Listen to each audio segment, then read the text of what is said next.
Good evening, everybody, and welcome to our GSW Accounting Club meeting. Tonight we have for our speaker Mr. Brian Koleszar. He is a CPA. He's a member of the American Institute of CPAs, and he's also a member of the Georgia Society of CPAs. He works for Robinson, Grimes & Company in Columbus, Georgia, and he's also a graduate of GSW as of May 2013. At this time, I would like to call on Michelle Bush and give you a few details about the Becker Scholarship. Okay, Becker just approved about 120 full and partial scholarships, and to be able to be qualified for those, you have to meet the requirements to sit for the CPA exam at the time that you enroll for it, and you have to demonstrate a financial need, and you have to write a personal mission statement saying, like, talking about your moral character, your community service, and your leadership qualities. And just go to the Becker website, and it should be on there and tell you how to do that.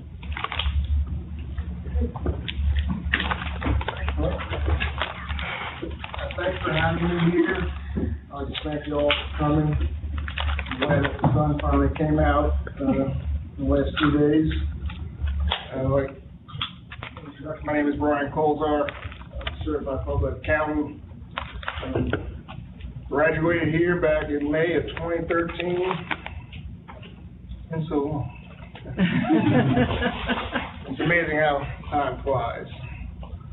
I've been working at Robinson, Grimes & Company for the last 2 years. I started in November of 2013. And it's the best job I've ever had. It's a great time. I'm learning a lot. I have great people I work with. This is a great experience. So I'll get this PowerPoint on the road here. So what I do, this is what I did in the last year during tax season, the busy season. I do a lot of tax preparations for individuals, C corporations, S corporations, partners, trusts, and then returns. During December, which is coming up, there's a lot of tax projections for our clients, so we can advise them on how they can better situate their taxes. I do a lot of research during after tax season. I'm involved in employee benefit plan audits, which are a fun little thing to do. Keep you busy after tax season. And currently, I'm doing a corporate audit right now, which is really good work. You learn a lot about businesses. It's very interesting. And also during tax season, there's compilations. This is pretty much you prepare financial statements for clients, but you don't give any assurance on the numbers. That's just a little background. So that's what I do from the office. What exactly would you say you do here? You ever seen that? So, the CPA exam, I think there's a bunch of y'all who are going to take on this wonderful journey. I really think there's 3 things that you need to pass it. And numero uno is money. You get to pay for the exam, you get to pay for the review. I think the Becker guy was here last time, and he probably told you that if you don't use the review, the likelihood that you'll pass the CPA exam is pretty low. I think it's like 80% or 90% fail rate or something like that. So you need a review. Second thing is time. This is a big one. This one kind of gets people in trouble. So when you are eligible to take the exam, I would advise that you schedule it, because it gives you a kind of a deadline, so you'll be a little more motivated to get through that review. This is what I did. You want to have enough time to complete the review. The FAR and Reg, these are kind of the meatier sections. They have the most pages to go through, the most to review. I would say approximately 2 months to get through that. BEC, or the Business Environment and business environment concepts, and the auditing, I would say approximately about 1.5 months. They're a little bit shorter.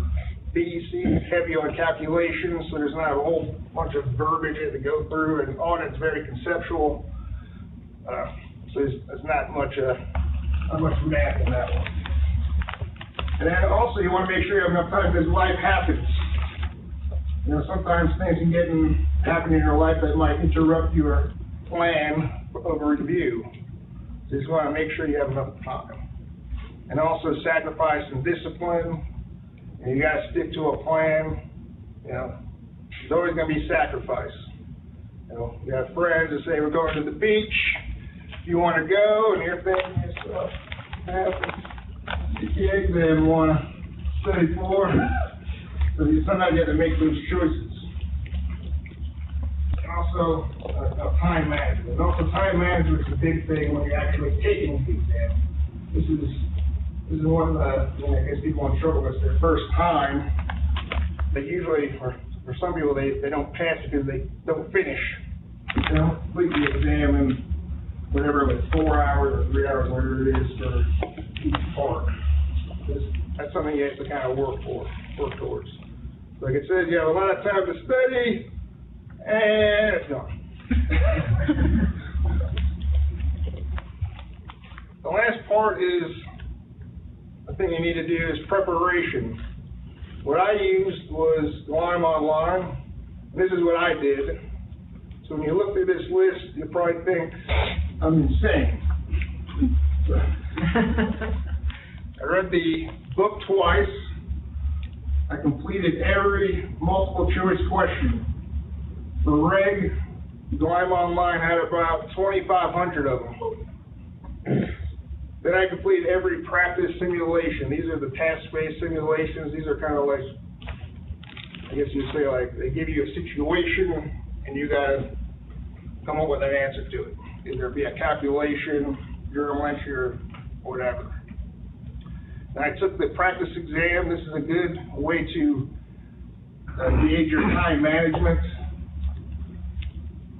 so you don't go over or don't finish in time. And my advice on that is you want to be finished with the multiple choice questions about halfway through. So for the 4-hour exam, you want to be done with the multiple choice questions about 2 hours. The simulations can be, they're like a box of chocolates. And you never know what you're going to get. And you can get some crazy ones. And here's a website. It's called another71.com. Has anyone heard of this? Well, there's a guy who basically, he kept getting a 71 on his CPA exam. He was very frustrated. He was losing his mind. So he kind of made this website to kind of motivate people. He actually eventually passed. And you have a forum to get advice on the exam. You get to hear some inspirational stories, some horror stories, kind of give you a good idea about what the experience is. And that's what you don't want to be at the exam, the last 5 minutes, tearing through there. So I use Lime Online. Here's my pros and cons of the review. The pros, it was good, thorough material. They go over pretty much everything that you need to know. They have tons of multiple choice questions, which I told you reg was about 2,500 bars, they're all over 2,000 questions. A lot of simulations, but some of the simulations were a little bit outdated because how they get these questions is that the AICPA releases old questions that they're not going to use anymore. So some of these simulations are kind of old. You can tell they were from like the 90s. You're never gonna, you'll know which ones what you're doing. They're not going to show up on the exam. Another pro is a PDF format of the material, so you don't have to have a big clunky book. You can use if you have an iPad, you can just do PDFs, and this makes it very convenient. And the big one is cost. I think, Becker, I don't know how much that one costs. comparable. I mean, it was like, what, 3,000 for the whole thing, maybe? Oh, roughly. Roughly. This one, about $1,000. So, something to consider. That's the whole all 4 sections. The cons is the PowerPoint presentations are boring. They're horrible. They find the worst people that, like, the person narrating it, you just want to fall asleep. It's horrible. Other con, you only take the practice exam once. You know, it'd be nice if you could do maybe a couple of rounds with that. Next one, the audio MP3s. This is if you have want to listen to it in your car, which I don't recommend, because it's boring. You can fall asleep. Like I said, do not operate heavy machinery while listening to your Lime audio MP3s. So, one note is that Lime Online now does offer video lectures if you like to have someone show you how to do stuff. I think we could have an instructor on there. That's new. I did not have that when I took it. Any questions on Lime? Could you tell us how long you studied, how many hours a week? Well, when I did far this first section I did, and since I was unemployed at the time, I probably studied about every day. I mean, at least 5 hours a day while I was looking for a job and studying for the Maybe exam. 30 hours a week? Yeah. Then when I started, I didn't have anything to do. They didn't give me a whole bunch of work, and when you're new, they kind of like, yeah, we feel especially great. I don't like to do anything difficult. So I spent probably 8 hours a day from when I get to work, so I leave. That was with BDC. I mean, I put a lot of hours into it. Now, I will say, you don't have to do what I did. I scored pretty high on the exam. Real high. Do you want to say how high? Because it's pretty impressive. I was about 4 cumulative, or 6 points total from the Earl Watts Award, or whatever that was. So my average was a 94. So, yeah. I was a 95 in FAR, 2 91s in Reg and VEC, then a 99 on the auto. Oh my God. That was the highest. 99 is the highest you can go. And if you want me to try to explain how they grade this thing, I mean, it's like, it's not very transparent. Apparently, they don't want you to know how they grade. It's very convoluted, what I heard. And for those of you who are graduating later, coming in 2017 is the new CPA exam. Hooray! So everything I just told you is irrelevant. No. Almost. I have a handout. This is from the Journal of Accountancy, and this kind of shows you the changes. I kind of listed just the 3 main ones. You want to use, now this is the concept that they use. It said higher order reasoning. What in the world does that mean? Anyone have anything? Say more if anybody needs.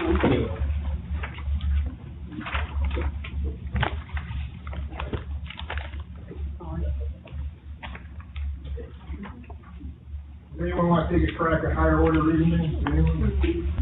I just think that's just fancy talk for harder.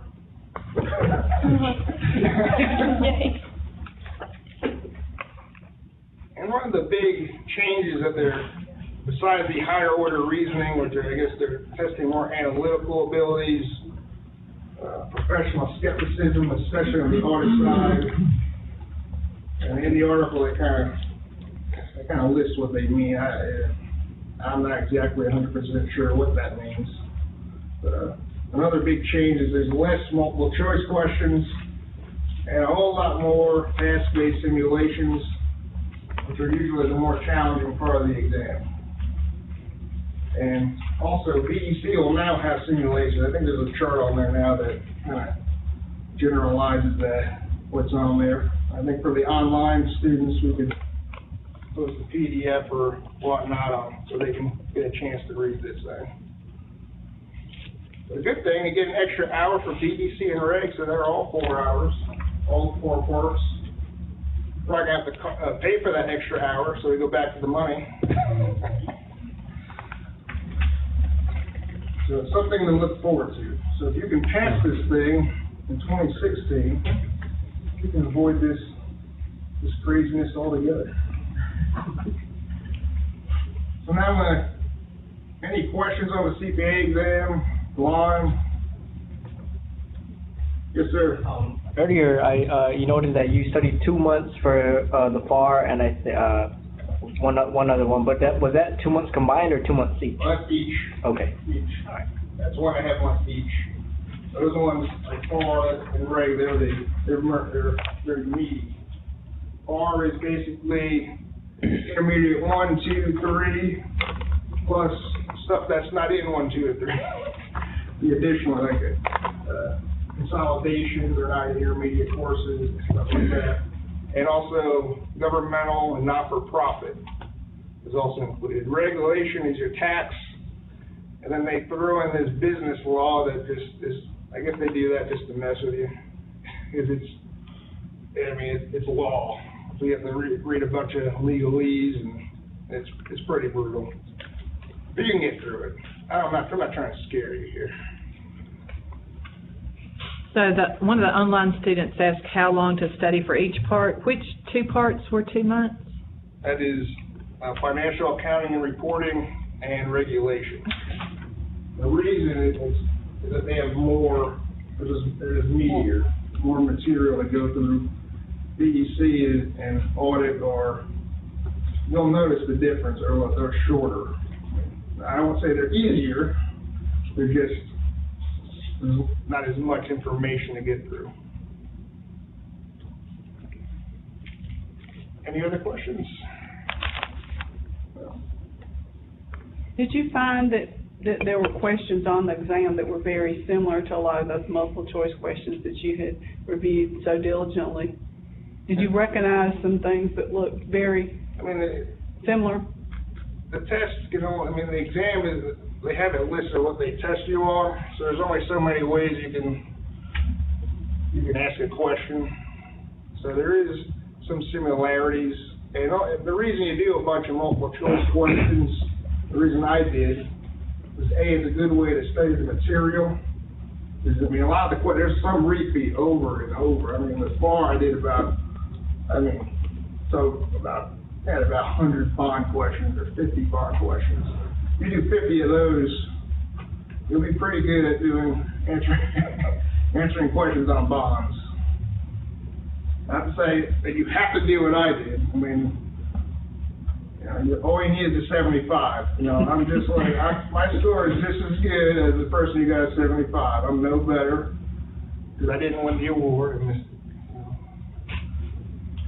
But you have to strive for the 75. I guess I will say a funny story. This is from another 71. They have these score releases. Like after you take the exam, you have to wait like a couple of weeks. And I guess this young lady took the exam. She was really nervous about seeing her score, so she brought her friend over. And she had her friend, like, I can't look you. So she had her friend look at the score. She put in all the information, and the friend's like, "You passed!" And they do a little dance, and they're having a great time. It's like, "What was my score? You got a 71. So if you have a friend that's looking at your score, make sure you tell them what the pass is, because you thought it was college or 70s passing. So you want to avoid, that's a major buzzkill. That's something to avoid right there. All right, I want to switch gears here on some professional development. This is something you can do that might help in internships or jobs or whatever you're looking for. First thing you need to do is write your resume. even if you think you have nothing to write in it, you need to write just so you know that you need to fill it up with something. It's a good practice. I think every freshman should write a resume right off the start. And then you could see, like, you're like, wow, I only went to high school. Now you know you need to fill it up with something. So it's a good little thing to do for freshmen or sophomores, whoever. And have at least 2 people read it. Because sometimes I'm not good at proofreading my own work. So when other people do it, they can show me all the typos I did. And it's always good to have at least 2, and they have their own comments on the structure. Everyone has their own opinion about how a resume should be written. If you read articles on Yahoo or LinkedIn or what have you, you realize that there's no one right way to do it, the right one. Usually it's a bunch of hiring managers' pet peeves that they don't like. Like, should you put an objective in there or not? And there's all, I mean, it's, don't fall victim to that kind of craziness. Just write one, let other people read it, this is their opinion, move on. Grades, these things matter, but not absolute. Firms are going to look at your grade. I mean, it needs to be decent, because it signals, one thing it signals is your work ethic, and also your ability to pass the exam, because eventually they want you to be a CPA. So grades do matter, but they're not absolute. It's not, you have to have a 4.0. It's not, I would say you want at least maybe a 3.5. That's usually what most firms say, 3.5. But you can fill it up with other things. And here's a good thing about being proactive, not reactive. That's kind of my little phrase there. When it comes to grades, let's say here's an example of being reactive.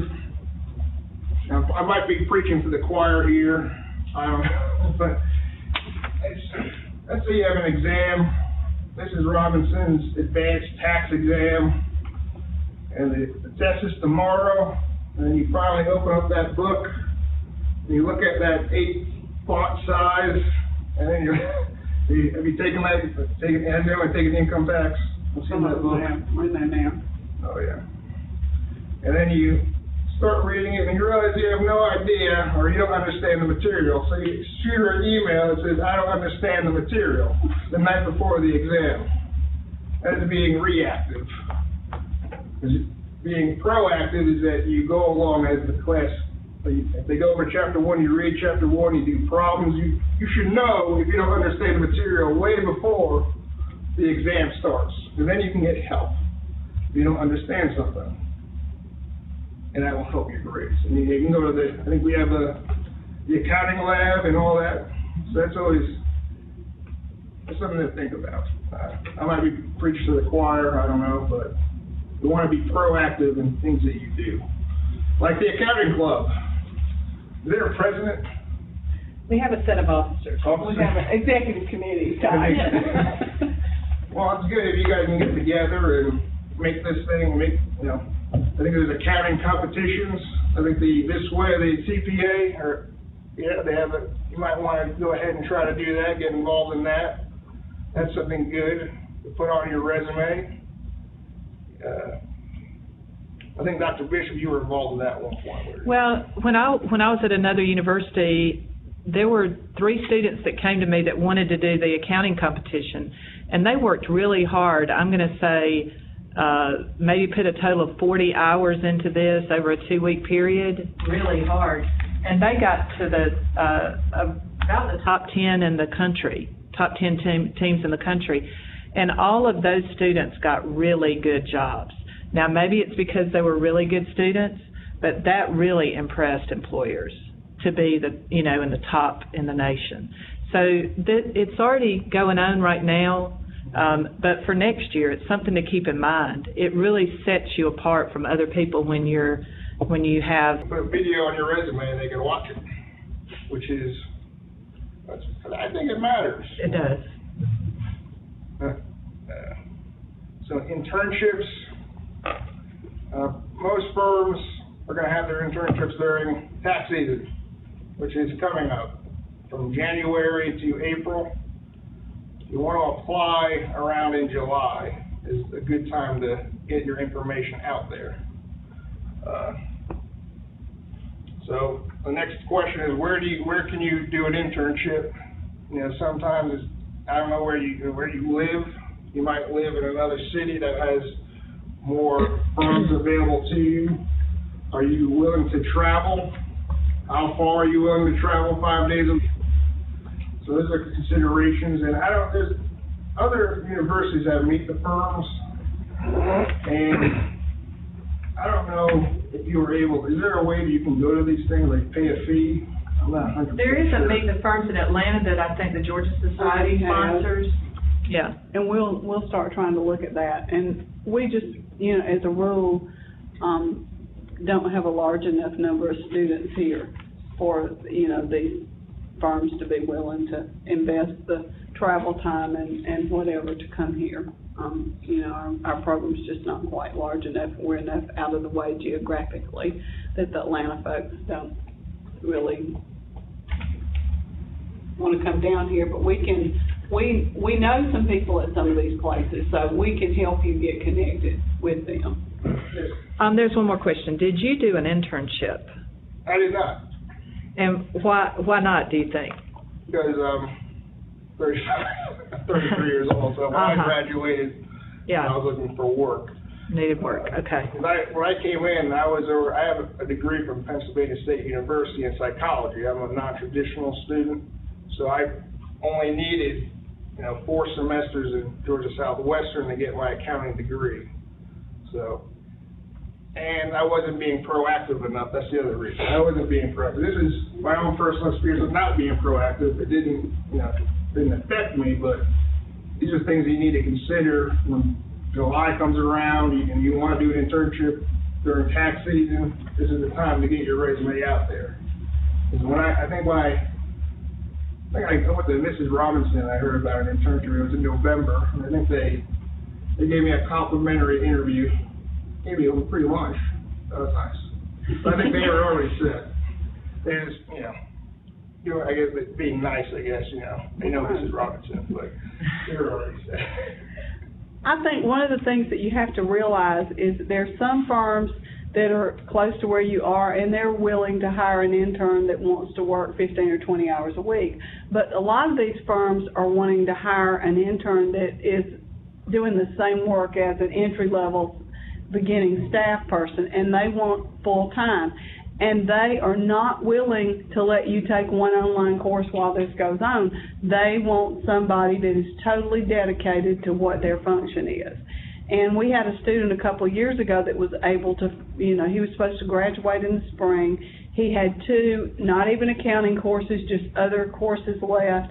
And he wanted to take those 2 courses online and do the internship. And they just said, no, we would love to have you, but it's either do it our way or not at all. So he decided that he was better off to only do the internship in the winter and then take those 2 courses in the summer and graduate in July instead of in May. And sometimes, you have to do what the employers want. And if you're wanting an internship and you want a full-time internship, you've really got to work hard to schedule your coursework so that spring semester maybe of your senior year that you are able to do that and commit fully to it.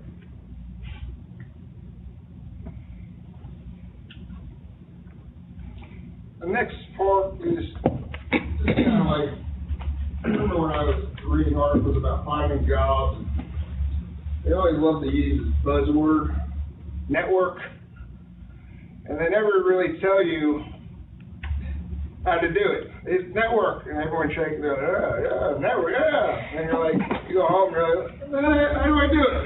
They don't think how to do it. Well, first thing, networks are not created overnight. This is developed over time.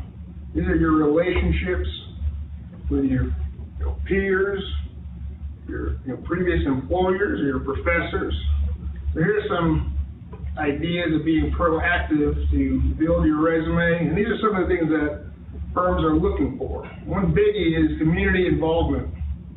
the civic organizations, volunteerism. Because that's part of my job.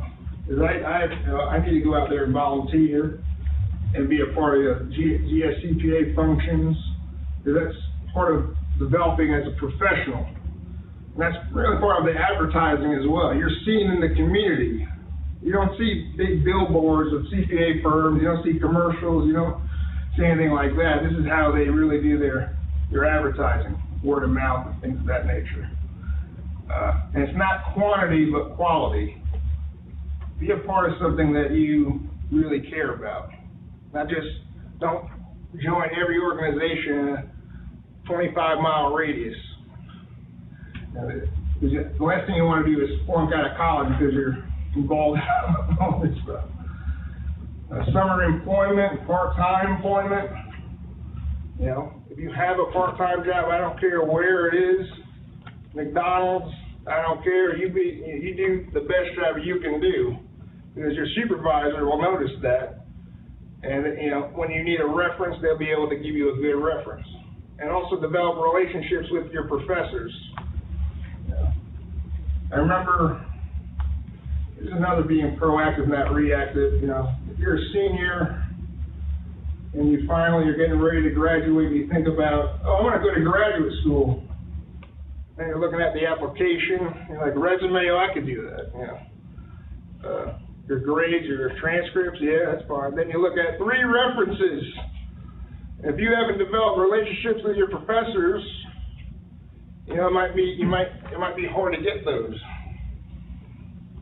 So always, you know, be involved in your classes, develop relationships with your professors, because they're here to help you. They help me a whole lot. Mrs. Robinson, Dr. Bishop, I probably wouldn't be here today without them. I'm serious. I came to them needing advice, and they were more than happy to give it to me.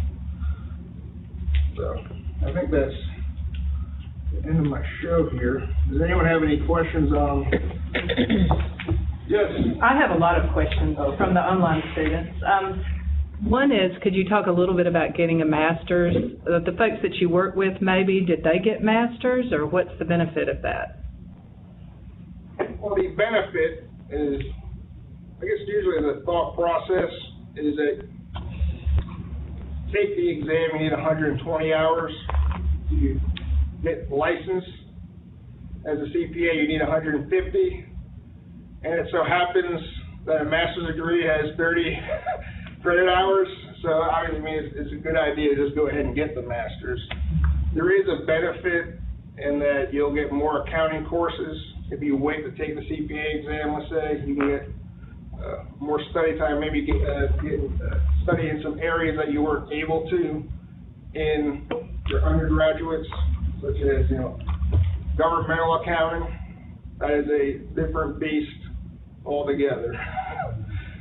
Not-for-profits and stuff like that. So there is some advantages of getting, and you get a master, you have a master's. So. Okay. Do you guys have questions? I got one. Yes, sir. Is there a time of year when firms like to hire more? Like I worked at a law firm, and they preferred to hire right after everybody graduated in May, or at the end of the summer after they've been graduated for a few months. But is that true for? I guess it depends. It could depend on, you have someone with more experience, they might be able to get in with, at a different time. But for, let's say, new hires, generally you get an internship, and usually they might not want to keep you on right afterwards because there's nothing to do. There's a few months that there's nothing really to do, so they might want to wait till before extension time. But it all depends on the firms. Like Big Four firms, they probably hire all the time. They probably have their set times, but it all depends on what. The bigger the firm, the further out from the hire date they hire. So for bigger firms, they hire in the fall for the next fall.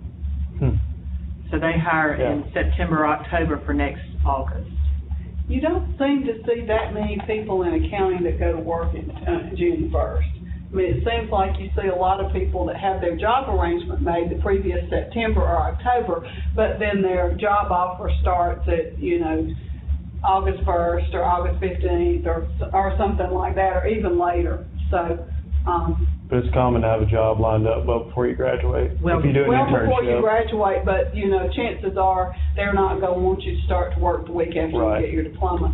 But if you're going to study for the exam or something like that, that's not all bad. Right. If you have, if you can manage it financially to go back home or do whatever. My son that's a CPA, had been away for, 5.5 years, almost 6 years, and he came back to Albany and stayed from the end of May until his job started in August 15th, because he, was studying for the exam, and, then he. Is that what you did?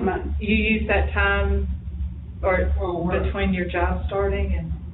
I did not have an employment right when I graduated. Okay. I did not have that situation, because, I was waiting on getting some awards to put on my resume to graduate. But I used the time while I was looking to get the review and start studying for the exam. Because, that is a plus if you're actually involved in studying and they interview you and they're like, I'm studying for the CPA exam, they like that because it's another being proactive. You're not just waiting around. And it's always good when you can say, I'm using Lyme. Someone who's not studying the CPA exam is not even going to know about Lyme. Or, it's a good idea to just say, this is what I'm doing, this is my plan. That's firms like that. I think they also like to hear maybe that, I've already passed one part and I've got another one scheduled for 2 months out and things like that. So you just want to use any downtime that you have to your best advantage. I was employed before I got my first score, so that was nerve-wracking. That's the last thing I want to do. I took the exam, didn't pass. That was very, that's when it was really scary, the first one. But. Can you talk about your interview process and why you think they hired you? Well, the interview process, I've been in a few interviews with probably more regional firms, and it's usually more informal. I think like Big Four, what I hear is very, very formal. They do probably whole systematic, phone and all that. This one, you kind of go there. All the interviews, they took me to lunch. I guess they just want to get to know you. It wasn't like they weren't just rattling out questions or anything of that nature. They talked about the firm, you talk about yourself.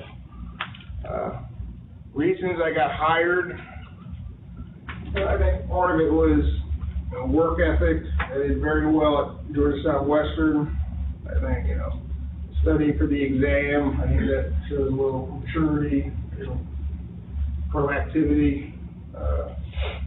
When they got the references, I had really good references, that really put in a good word, and they kind of backed up or vouched for me, which is that's really what references are doing. They're vouching for you. They're putting their integrity on the line to say that you can do this. I think those things led to being hired. Yes. When you were applying to these firms, did you make a physical appearance, or were you doing it all online through their application site? My process, I got Mrs. Robinson to give me a list of firms, CPA, just to give me different areas about where I wanted to go, and I researched the firms. One of my big things that I look for is that they actually have a website. That's a big, because a lot of them don't. A lot of these firms that are listed on there, they're not, I guess they're probably tightly knit group. So you want to look for ones that have websites. That means that they probably are more technologically at least up to date. I didn't make an appearance at the firms. I didn't just show up. I don't know how the reaction would be. If you have that kind of charm and confidence to do that, that might work. You probably want to email them first and say, here, this is my resume, here's my cover letter, this is what I'm looking for, kind of like a soft opening. I don't know about actually going there. What do you guys do? What would you do if someone just kind of just showed up at the Yeah, office? showing up is real dicey. People might not be there. They might be out on an audit or busy or. Or they might have their front desk person trained to, not let anybody through because they don't let salesmen in and all that kind of stuff. So I would think, you might try a phone call if you had some way to, distinguish yourself that somebody they know recommended you or something. But I think the email would be the That's a good way. best way to go because you can explain your, credentials. Another good way to get your foot in the door. If you're like a freshman or a sophomore, you get into LinkedIn and you could maybe research firms and research partners, maybe one that lived in your hometown. You might want to soft open or do it very tactfully and say, hey, I'm a young accounting student. I'm looking to be a CPA. What is your advice? That's a really good idea. Mhm. Everybody should have a LinkedIn profile before graduation and start connecting with your classmates and people you know in the business community and your professors and that kind of thing. If it's from a firm that they don't know you, I wouldn't just send a request. You kind of want to give a reason why you're contacting them. Like, hey, I like some advice, things of that nature. 'Cause you might develop a relationship. That's one way to network is to go that route. Because one thing, people like helping people, and people like giving advice. And when someone asks me for advice, I feel good about myself. I'm like, wow, someone wants my advice. You feel good about it. And people are more than willing to help you. But you have to be proactive. And do it in a way that's, you just don't want to send a request on LinkedIn. And also you want to have a photo. I wrote this on one of these articles. Apparently people don't like if you don't have a photo on there. So if you have a professional photo, dress professionally, that helps as well. What's your attire at the office? This. And his coat is on the back of the chair. He took Actually, it off after we're he got here. not a suit. It's more, you can wear a polo shirt. I wear this, but you can wear a polo. If you're going on audits, you wear a collared shirt. You wear more professional, depending on what kind of audit. If it's a bank, you're wearing a suit and a tie. If it's more of a casual, maybe like a not-for-profit, where everyone's dressed casually, then you can dress like this.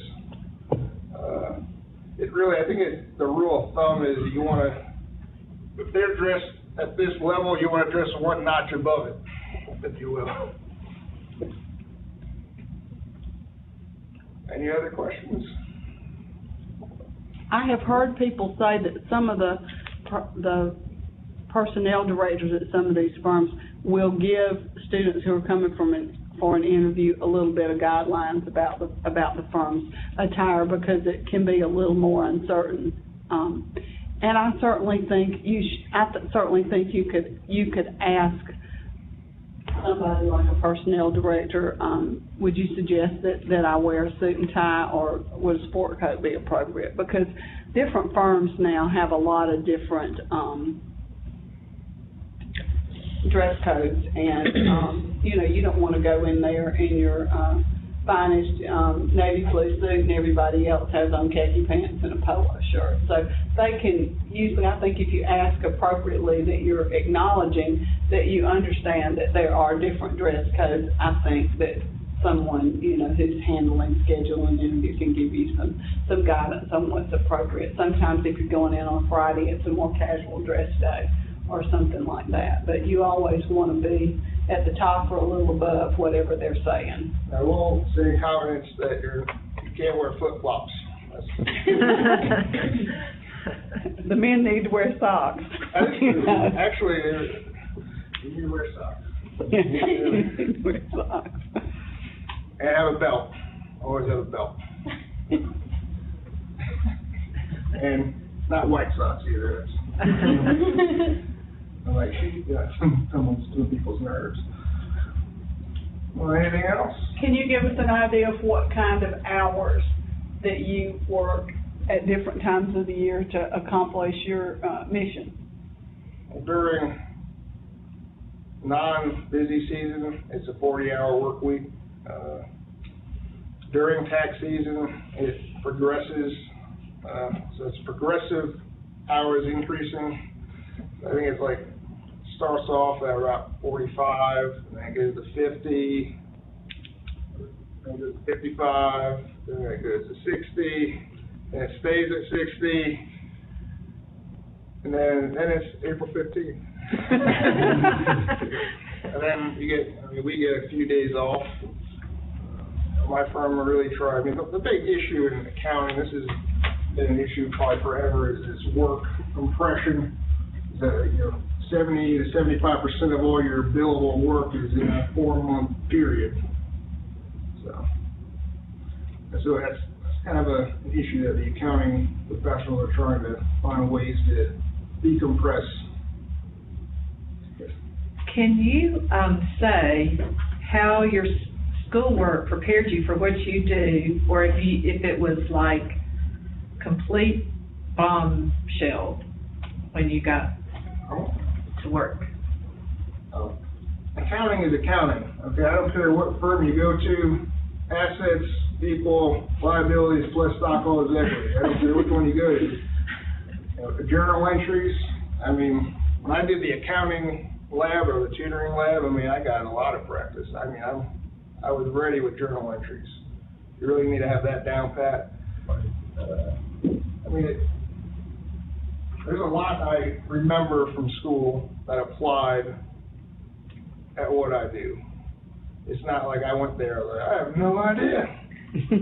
Now, there are some terminology, the first time you get your partner, the partner comes to you, he's like, I want you to pull a trial, and you're looking at him like, what in the world are you talking about? And you just say, yeah, I'll do that. Then you run to one of your coworkers, and they're like, what the hell? What do they want? What is this?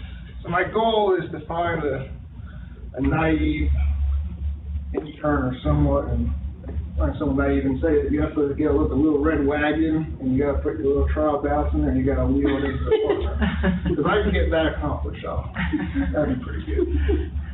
Do you use Excel a lot in your work? Yeah, that's a big one. You can get real good with Excel. I mean, just all like calculations and VLOOKUP and all this, especially with audit work. When the client sends you the spreadsheet and it has columns A through A, B, C, D, like endless columns and endless rows. If you know how to be able to work it and get the information that you need, it's very valuable. I mean, I think we had Microsoft class. That was very helpful.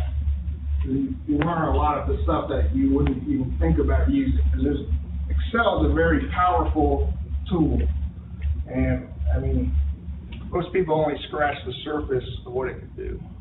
If you can get really good at that, and you can be very valuable, I think, anywhere, in any firm.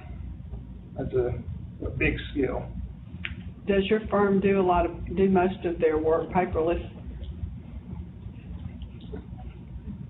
Yeah, well, I think most firms say they're paperless, but there's a difference between, they're still using paper, But we try to do as much paperless as possible.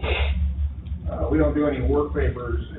You don't do work papers in Adobe, you don't scan and then... Well, we do a lot of that as well. Sometimes it's just more efficient to do that. It's really, what is the medium of the information that you're getting, and what's the most efficient way to use it or get the information that you need from it. But we usually scan it in, we don't just keep all these papers and stuff like that. Yes, sir? I got a question. I had an internship this past summer, but it wasn't at a firm, it was at a credit union. And I just didn't know, have you ever heard of the software called Verifin? And do y'all use it at y'all's firm? I'm not familiar. Not familiar with it? What is okay. it? It's basically like a fraud detection software. I just didn't know if, I mean, I know it's familiar with banks and credit unions, but I didn't know if firms would use something like that too. I mean, they might, if it's either you're a fraud examiner, they have a specialty field, they might use something like that, but I'm not familiar with that.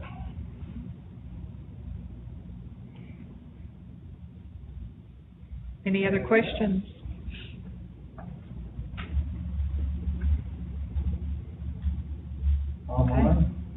No, online is quiet. Can you ask the Probably online more than people this. to send you a message that are in my tax class? Oh, okay, yeah. What's that? The people in my tax class are gonna get a few points on their last exam for participating in this, so I want the online people to send a message so that I know that they're out there, as opposed to they're telling me that they're out there. Is everyone here for free points? No. This was in honor of your, working in tax a lot. Yeah. Yeah. Right. Okay. There aren't but a few of these people that are in my class. Yes. How hard would you say that it was for you to find a job?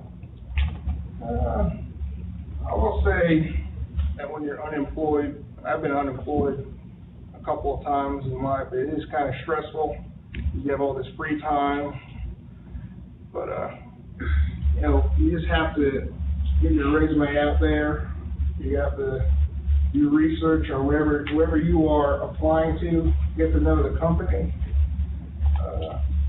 You gotta put yourself out there. You know, just be proactive. I mean, I don't. Is it difficult?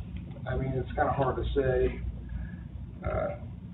I'll say it is kind of stressful at first, but once you start getting interviews, and if you can get any interview, even if it's someplace that you're like, that won't work with. You just go to the process, you get used to it, and you build confidence on that. I don't know, do this school have like mock interviews and all that fun stuff where you can practice? In the, Communications class. yes, and Business then communications. career services, right. That's other option. I mean, really what you want to do is just be prepared. This preparation is what it's all about. And you want to be sure that you have some good questions to ask the people as well. And when they say, do you have any questions? And you go, nope. That's not good. I just show them, I have no question. It looks bad. They're expecting questions. So, yes? How many multiple choice questions did you take before taking the exam?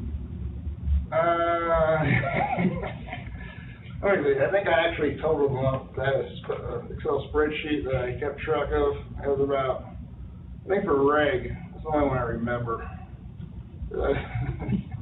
About 5,000. Keep in mind, I mean, you don't have to do what I do.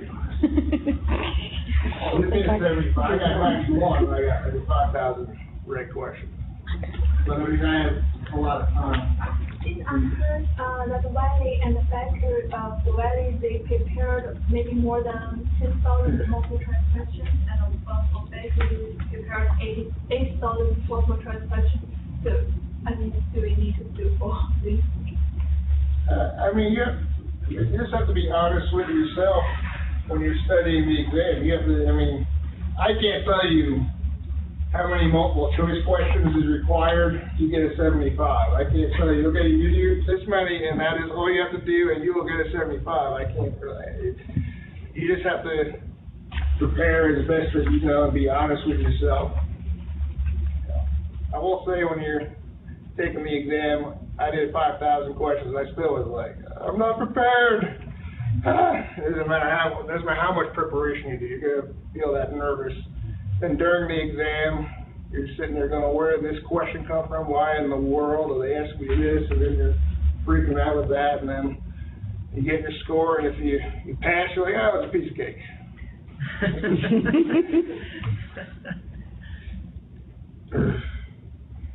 Anything else? Any other questions? Good. Well, Brian, we really do appreciate it. This has been most informative. Thank you so much. Thank you for having me.